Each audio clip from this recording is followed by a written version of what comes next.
नमो नारायणाय। प्रिय भक्तों, आप सभी के जीवन में भगवान श्री हरि की कृपा सदा सर्वदा बरसती रहे और आपका जीवन सदैव सुख में रहे, इसी कामना के साथ में चलिए शुरू करते हैं वैशाख मास का अगला अध्याय। आज का जो अध्याय है यह 8वां अध्याय है और हम वैशाख मास की बहुत ही पावन और पुण्यमयी कथाएँ वैशाख मास के शुरू वाले दिन से सुन रहे हैं। तो अगर आप लोगों ने नहीं सुनी है तो पीछों की जो भी कथाएं हैं वो सारी चैनल पर ऑलरेडी अपलोड हो चुकी हैं, अवश्य सुनिएगा। वैशाख मास में भगवान श्री हरि की आराधना करने मात्र से जीवन के जितने भी कष्ट हैं वह खत्म होते हैं और परिवार पर जो भी विपदाएँ आती हैं वो सारी टल जाती हैं। तो अवश्य सुनिएगा वैशाख मास में भगवान श्री हरि की ये पावन कथाएं। और आगे बढ़ने से पहले मैं आप लोगों से कहना चाहूँगी, कमेंट बॉक्स में लिखिए ओम नमो नारायणाय या फिर हरि ओम, और चैनल को सब्सक्राइब कर दीजिए, वीडियो को लाइक कर दीजिए। तो चलिए शुरू करते हैं आज की इस पावन कथा। महर्षि वशिष्ठ के उपदेश से राजा कीर्तिमान का अपने राज्य में वैशाख मास के धर्म का पालन कराना और यमराज जी का ब्रह्मा जी से राजा के लिए शिकायत करना, यह हम आज की कथा में सुनने वाले हैं। मिथिलापति ने पूछा, ब्राह्मण, जब वैशाख मास के धर्म अतिशय सुलभ पुण्य राशि प्रदान करने वाले भगवान विष्णु के लिए प्रीतिकारक चारों पुरुषार्थों की तत्काल सिद्धि करने वाले सनातन और वेद उक्त हैं, तब संसार में उनकी प्रसिद्धि कैसे नहीं हुई? श्रुतदेव जी ने कहा, राजन, इस पृथ्वी पर लौकिक कामना रखने वाले ही मनुष्य अधिक हैं। उनमें से कुछ राजस और कुछ तामस हैं। वे लोग इस संसार के भोगों तथा पुत्र पौत्र आदि संपदाओं की ही अभिलाषा करते हैं। कहीं किसी भी प्रकार कभी बड़ी कठिनाई से कोई एक मनुष्य ऐसा मिलता है जो स्वर्गलोक के लिए प्रयत्न करता है, इसलिए वह यज्ञ आदि पुण्य कर्मों का अनुष्ठान बड़े प्रयत्न से करता है, परंतु मोक्ष की उपासना प्राय कोई नहीं करता। तुच्छ आशाएं लेकर बहुत से कर्मों का आयोजन करने वाले लोग प्रायः काम्य कर्मों के ही उपासक हैं। यही कारण है कि संसार में राजस और तामस धर्म अधिक विख्यात हो गए, परंतु सात्विक धर्मों की प्रसिद्धि नहीं हुई। वे सात्विक धर्म भगवान विष्णु को प्रसन्न करने वाले हैं, निष्काम भाव से किए जाते हैं तथा इहलोक तथा प्रलोक में सुख प्रदान करते हैं। देव माया से मोहित होने के कारण मूढ़ मनुष्य इन धर्मों को जानते ही नहीं। पूर्व काल की बात है, काशीपुरी में कीर्तिमान नाम से विख्यात एक चक्रवर्ती राजा हुए। वे इक्ष्वाकु वंश के भूषण तथा महाराज नृग के पुत्र थे। संसार में उनका बड़ा यश था। वे अपनी इंद्रियों पर और क्रोध पर विजय प्राप्त कर चुके थे। ब्राह्मणों के प्रति उनके मन में बड़ी भक्ति थी। राजाओं में उनका स्थान बहुत ऊंचा था। एक दिन वे मृगया में आसक्त होकर महर्षि वशिष्ठ के आश्रम पर गए। वैशाख की चिलचिलाती हुई धूप में यात्रा करते हुए राजा ने मार्ग में देखा, महात्मा वशिष्ठ ने जगह जगह पर अनेक प्रकार के कार्यों में विशेष तत्परता के साथ अपने शिष्यों को संलग्न किया था। वे कहीं पौंसला बनाते, कहीं छाया मंडप, किनारे पर झरनों के जल को रोककर स्वच्छ बावली बनाते थे, कहीं वृक्षों के नीचे बैठे हुए लोगों को भी पंखा डुलाकर हवा करते थे, कहीं ऊख देते, कहीं सुगंधित पदार्थ भेंट करते और कहीं फल का दान करते। दोपहरी में लोगों को छाता देते। संध्या के समय शरबत, कोई शिष्य घनी छाया में वन में झाड़ू बुहार कर साफ सफाई कर रहा होता और आश्रम के प्रांगण में हितकारक बालू का बिछा रहा होता। कुछ लोग वृक्षों की शाखा में झूला लटकाते मिलते। उन्हें देखकर राजा ने पूछा, आप लोग कौन हैं? उन्होंने उत्तर दिया, हम लोग महर्षि वशिष्ठ के शिष्य हैं। राजा ने पूछा, यह सब क्या हो रहा है? वे बोले, ये वैशाख मास में कर्तव्य रूप से बताए गए धर्म हैं, जो धर्म, अर्थ, काम, मोक्ष चारों पुरुषार्थों के साधक हैं। हम लोग गुरुदेव वशिष्ठ की आज्ञा से इन धर्मों का पालन करते हैं। राजा ने पुनः पूछा, उनके अनुष्ठान से मनुष्य को कौन सा फल मिलता है तथा कौन से देवता यह कार्य करने से प्रसन्न होते हैं? तब शिष्यों ने उत्तर दिया, हमें इस समय यह बताने के लिए अवकाश नहीं, आप गुरुजी से ही यथोचित प्रश्न कीजिए। वे महायशस्वी महर्षि इन धर्मों को यथारूप से जानते हैं।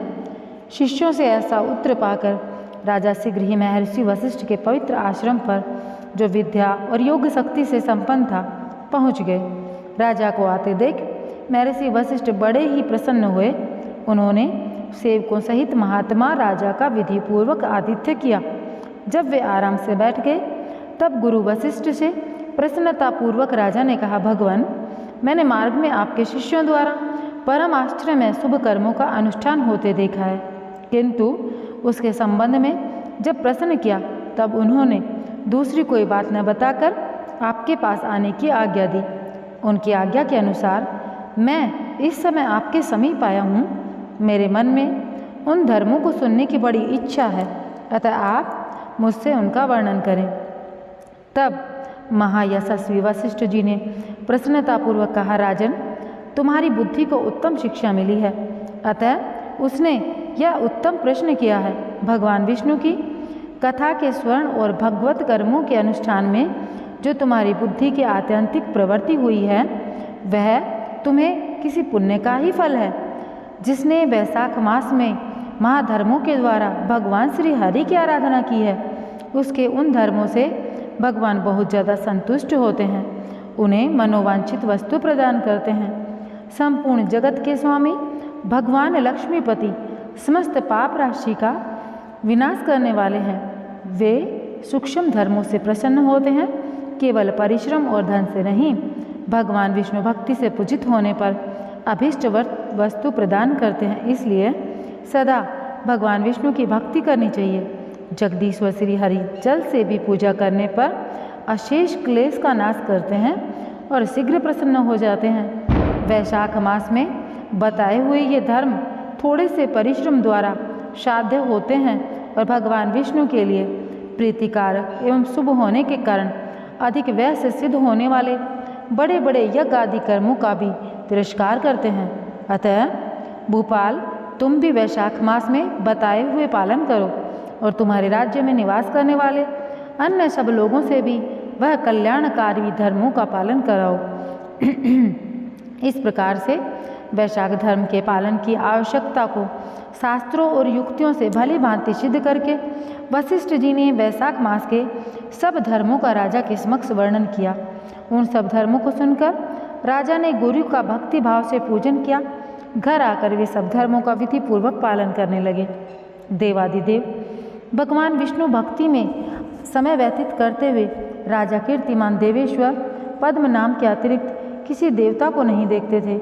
उन्होंने हाथी की पीठ पर नगाड़ा रखकर सिपाहियों से अपने राज्य भर में डंके की चोट पर यह घोषणा कर दी कि मेरे राज्य में जो 8 वर्ष से अधिक की आयु वाला मनुष्य है, उसकी आयु जब तक 80 वर्ष की न हो जाए तब तक मेष राशि में सूर्य स्थित होने पर यदि वह प्रातःकाल सूर्योदय होने से पहले स्नान नहीं करेगा तो मेरे द्वारा दंडनीय होगा तथा राज्य से निकाल देने योग्य समझा जाएगा।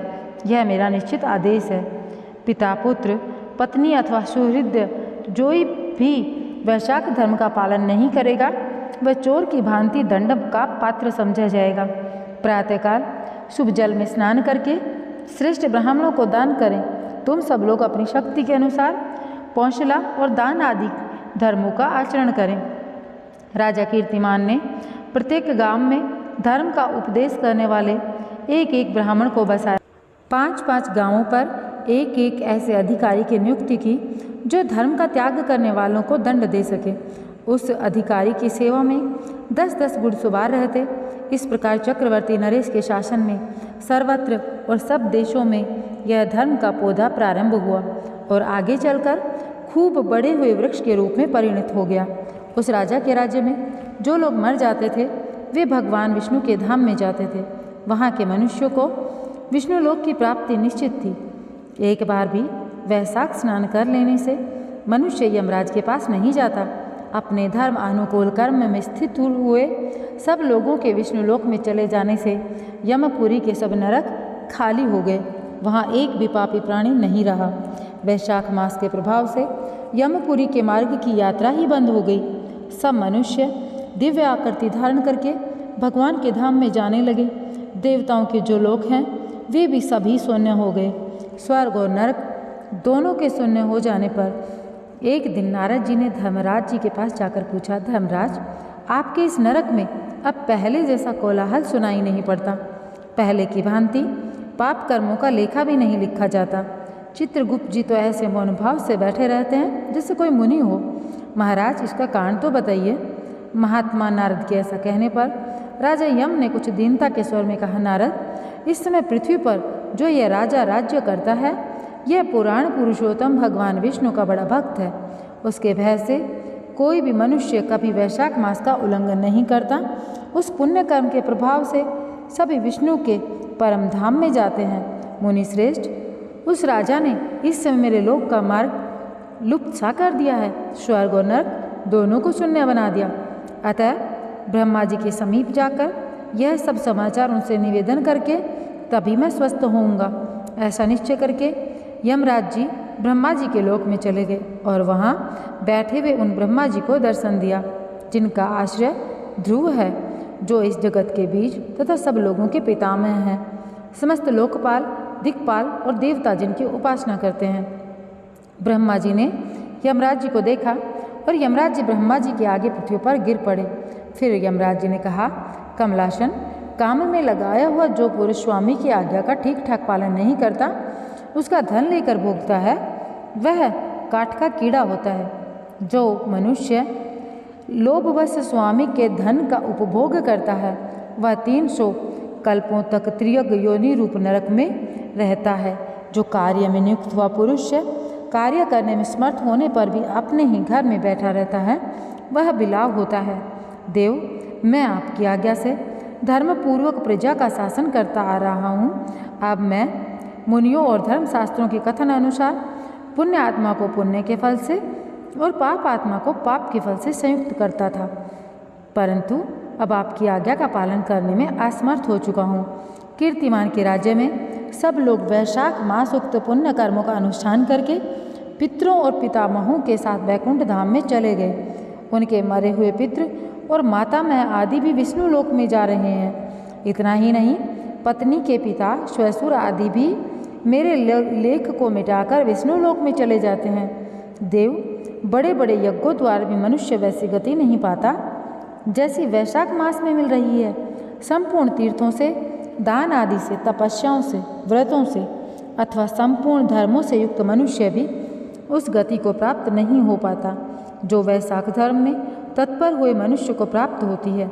वैशाख में प्रातःकाल स्नान करके देव पूजन, मास महात्म्य की कथा का श्रवण तथा भगवान विष्णु को प्रिय लगने वाले तद अनुकूल धर्मों का पालन करने वाला मनुष्य एकमात्र विष्णु लोक का स्वामी होता है।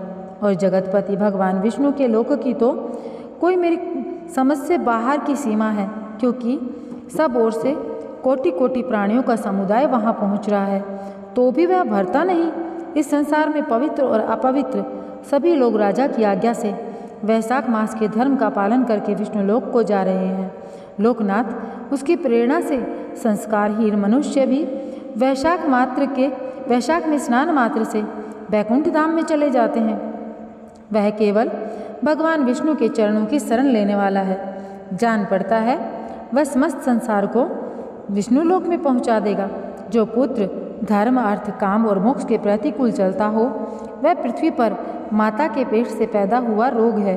वह अधम पुरुष अपनी माता का घात करने वाला कहा जाता है, किंतु राजा कीर्तिमान की माता, उसके पत्नी का पुण्य संसार में विख्यात है। उसकी माता एकमात्र वीर जननी है और वह राजा निश्चय ही संसार में बहुत बड़ा वीर है। जिस प्रकार कीर्तिमान मेरी लिपि को मिटाने में उद्यत हुआ है, ऐसा उद्योग पुराणों में किसी का नहीं हुआ।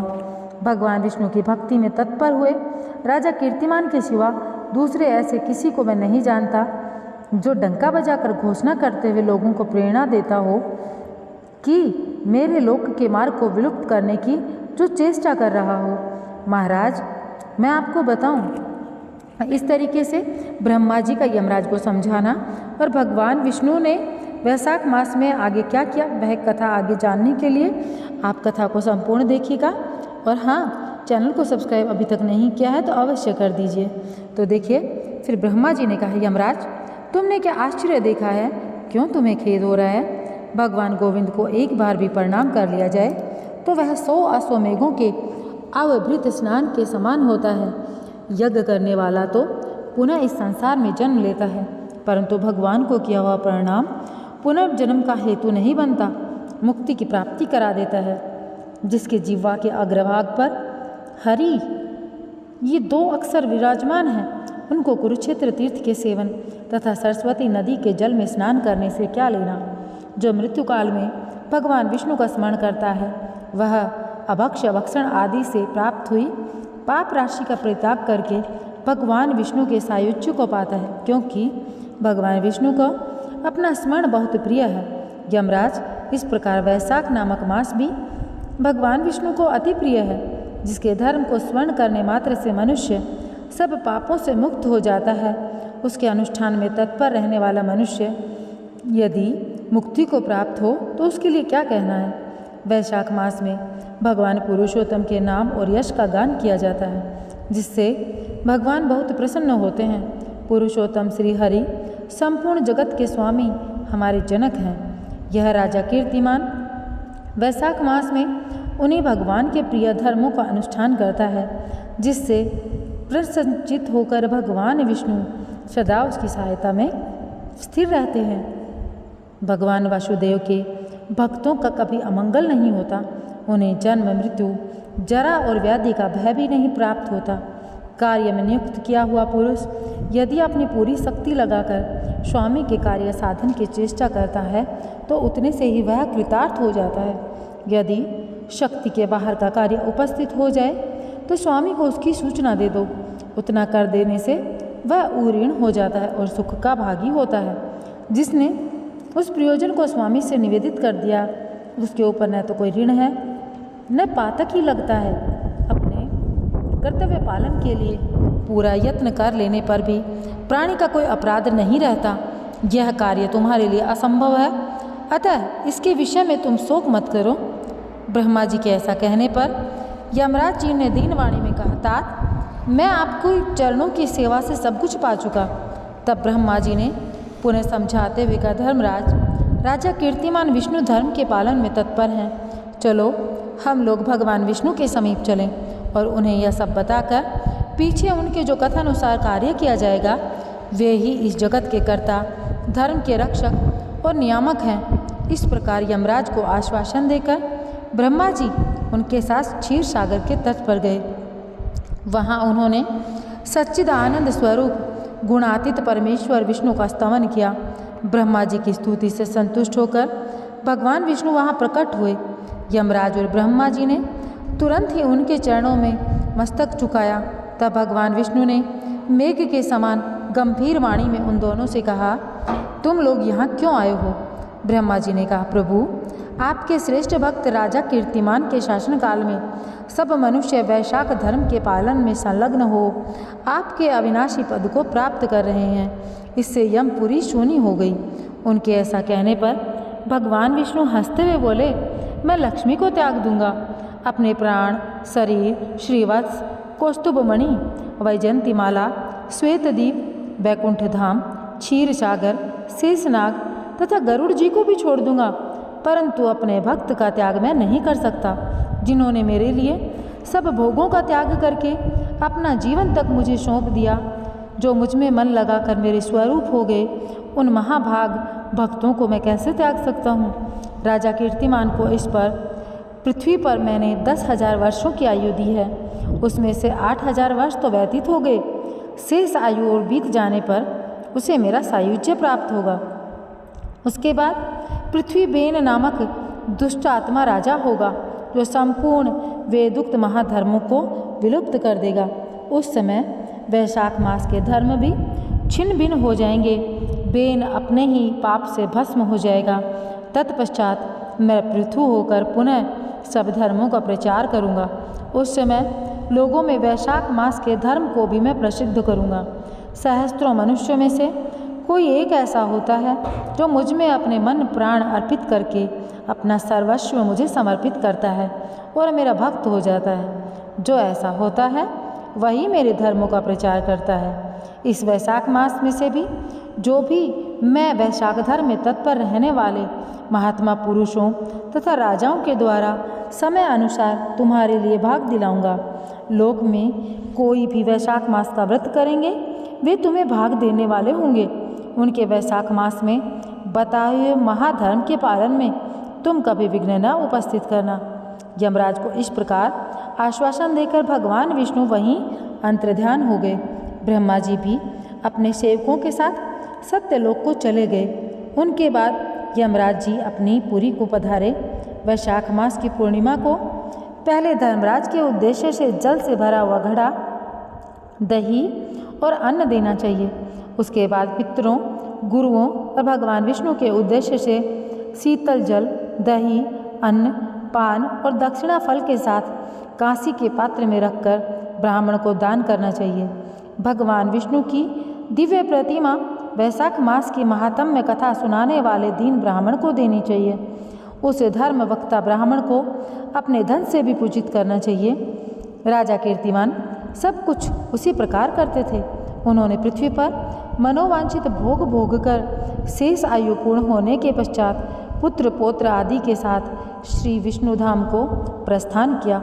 मिथिलापति ने कहा, महामते, दुरात्मा राजा बेन प्रथम स्वयंभू मनवंत्र में हुआ था और ये राजा इक्ष्वाकु कुलभूषण कीर्तिमान वैवस्व मनवंत्र के व्यक्ति हैं। यह बात मैंने आपके मुख से सुन रखी है, परंतु इस समय आपने ही बात कही है कि यह राजा जब बैकुंठवासी हो जाएंगे उसके बाद राजा बेन उत्पन्न होगा। मेरे इस संशय को आप निवृत्त कीजिए। श्रुतदेव ने कहा, राजन, पुराणों में जो विषमता प्रतीत होती है वह युग भेद, कल्प भेद की व्यवस्था के अनुसार है। किसी कल्प में ऐसा ही हुआ होगा कि पहले राजा कीर्तिमान और पीछे बेन हुआ होगा। इसलिए कहीं कथा में समय की विपरीतता देखकर उसके अप्रामाणिक होने की आशंका तुम्हें नहीं करनी चाहिए। तो प्रिय भक्तों, यहाँ पर आज का अध्याय जो है वह संपन्न होता है। हम अगले अध्याय के साथ में एक बार फिर से मिलेंगे। आप लोगों से कहना चाहूँगी कि अगर आप लोगों ने अभी तक चैनल को सब्सक्राइब नहीं किया है तो चैनल को सब्सक्राइब करें और वीडियो को लाइक करके कमेंट बॉक्स में लिखें ओम नमो नारायणाय। भगवान श्री हरि, भगवान श्री नारायण की कृपा दृष्टि सदा सर्वदा आप सभी पर बरसती रहे। आपका जीवन, आपके परिवारजनों का जीवन सभी कष्टों से मुक्त रहे। इसलिए भगवान की आराधना करने का यह पुण्य मास जो है वैशाख मास, इसमें वैशाख मास की यह पुण्यमयी कथाएं अवश्य सुने और अपने धर्म को प्रचार प्रसार करने में आप भी राजा कीर्तिमान के जैसे पीछे न रहें। अपने धर्म का प्रचार प्रसार करने मात्र से भी भगवान श्री हरि की कृपा दृष्टि हम पर बहुत अच्छे से बनी रहती है और हमारा जीवन सफल होता है। तो चैनल को सब्सक्राइब करके वीडियो को लाइक कर दीजिए, कमेंट बॉक्स में लिखिए ओम नमो नारायण और इस वीडियो को ज़्यादा से ज़्यादा शेयर कीजिए अपने सगे संबंधियों में, अपने व्हाट्सएप पर। तो चलिए मिलती हूँ एक नए वीडियो के साथ में। जय श्री कृष्णा, राधे राधे।